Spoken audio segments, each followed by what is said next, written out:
मध्य प्रदेश में विधानसभा सत्र की शुरुआत 10 मार्च से होने जा रही है। सत्र में जहां इस बार 9 बैठकें होने जा रही हैं, तो वहीं कार्यवाही से पहले प्रदेश में सियासत शुरू हो गई। कांग्रेस जहां एक तरफ कार्यवाही की समय अवधि को बढ़ाने की मांग कर रही है, नेता प्रतिपक्ष उमंग सिंघार ने राजभवन में कांग्रेस विधायकों के साथ राज्यपाल मंगू भाई पटेल से मुलाकात की, तो वहीं दूसरी तरफ नेता प्रतिपक्ष उमंग सिंघार ने कार्यवाही को लाइव टेलीकास्ट करने की मांग की है। उमंग का कहना है कि कार्यवाही के दौरान अगर विपक्ष कुछ कहता है तो कैमरों में नहीं दिखाया जाता है, जिसकी वजह से कांग्रेस की छवि पर प्रभाव पड़ता है। राज्यपाल से मिलने के बाद उमंग सिंघार ने विधानसभा सत्र बढ़ाने की मांग की। उमंग बोले कि सरकार को बजट सत्र की लाइव स्ट्रीमिंग करानी चाहिए। जनता के हित से जुड़े मुद्दों को उठाने से सरकार बचाती है। छात्रों को स्कूटी देने पर सिंघार ने सवाल उठाए और कहा कि सरकार की मंशा ही स्कूटी देने की नहीं थी। हमारे जागने के बाद सरकार जागी, पहले से तय होता तो बजट में प्रावधान होता। उमा भारती के शराबबंदी वाले बयान पर कहा कि मध्य प्रदेश में शराबबंदी होती है तो गुजरात में बापू का सपना पूरा होगा। आज राज्यपाल से महोदय से मिलने का हमारा जो उद्देश्य था, मध्य प्रदेश के इतिहास के अंदर पहली बार बजट सत्र 9 दिन का रखा गया और आज तक ऐसा नहीं हुआ कि इतना छोटा बजट सत्र अगर अब कोविड को छोड़ दे।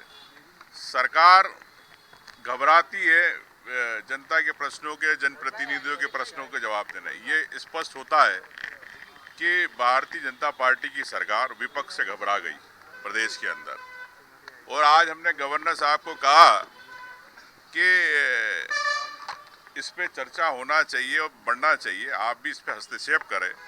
उन्होंने आश्वासन दिया है कि उन्हें सरकार से बात करूंगा, लेकिन मैं यही कहना चाहता हूं, हमने गवर्नर साहब को भी कहा कि आप लोकतंत्र की यहाँ पर हत्या हो रही मध्य प्रदेश के अंदर, अगर लोकतंत्र की मध्य प्रदेश में अगर आप हत्या कराना चाहते हैं और भारतीय जनता पार्टी की सरकार, तो आप केंद्र शासित का प्रस्ताव भेज दे प्रदेश बनाने का।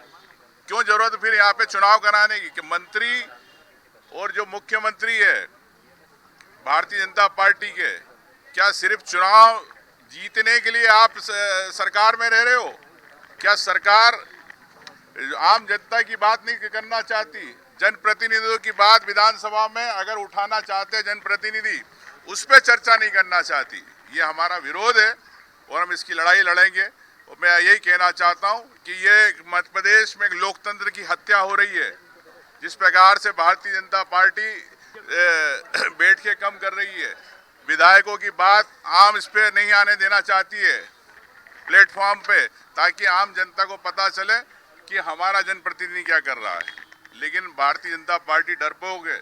जिस प्रकार से कोविड के अंदर लोग घर में थे, ऐसे लगता क्वारंटाइन हो गए इनके मुख्यमंत्री और मंत्री। ये घबराते विपक्ष से क्यों नहीं? अगर आप विकास कर रहे हैं तो क्यों नहीं आप सामने आना चाहते हो? आप क्यों किसान की बात में अगर आप करना चाहते तो किसान को लेके आप बताएं। आप पानी नहीं दे पा रहे जल जीवन मिशन के अंदर, आप युवाओं को नौकरियां नहीं दे पा रहे, तो सरकार सिर्फ बनाने के लिए आप लाते, सिर्फ चुनाव लड़ने के लिए, कि आप यहाँ पूरे 5 साल जनता के लिए काम करना चाहते। इसलिए हम चाहते हैं कि बजट सत्र लंबा हो ताकि हर विधायक की बात उसके अंदर आए और हर क्षेत्र की समस्या आए। आपने कल बात कही थी सर, लाइव टेलीकास्ट को लेके कई बार हम पत्र लिख चुके हैं और आप देखते हैं कि जिस प्रकार से सरकार बनाने के बाद बंद कमरे में काम कर रही है, जनता से सामने आंख से आंख नहीं मिलाना चाहती। लेकिन इस लाइव टेलीकास्ट को लेके मैं ये कहना चाहूँगा कि पूरे प्रदेश की जनता देखे कि जिस सरकार को हमने बनाया वो क्या कर रही है। लेकिन सरकार जनता से भाग रही है, विपक्ष के साथ अब प्रदेश की जनता से भाग रही है। निर्मला